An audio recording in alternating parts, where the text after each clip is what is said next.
In 2025, the United States tariffs triggered a shift in global trade, with the most aggressive tariff campaign in decades.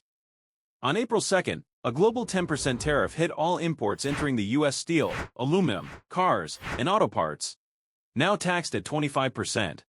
And then came the country-specific strikes, 20% on the EU, 24% on Japan, 27% on India, and a staggering 145% on Chinese goods.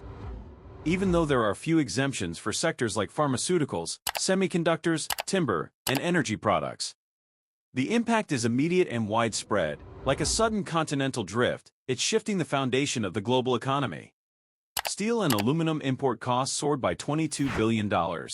U.S. automakers faced huge pressure as tariffs slammed vehicle parts and foreign-made cars, even those from Canada and Mexico, unless they could prove high U.S. content.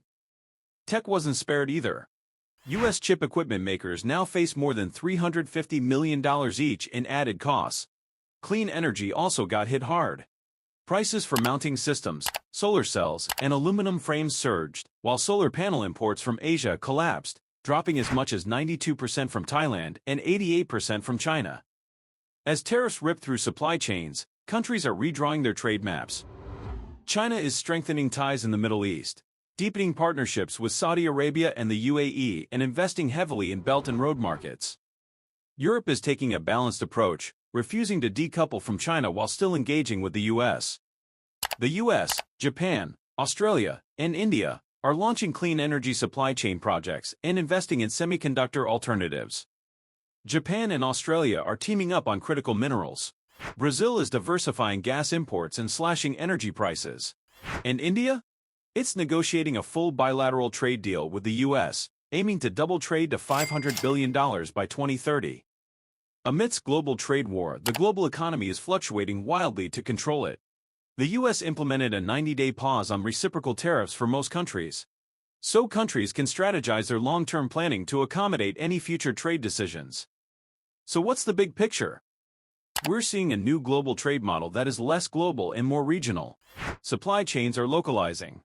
Countries are changing their alliances. Bilateral deals are on the rise. And governments are investing heavily in domestic industry revival. For consumers, this means rising prices on everything from cars to electronics. For businesses, costly compliance and disrupted operations. And it's far from over. With new tariff investigations underway and a 90-day window for negotiations expiring in July, this trade war may just be getting started. Like, share, and subscribe so you don't miss a single update. Stay tuned. The world economy is changing now.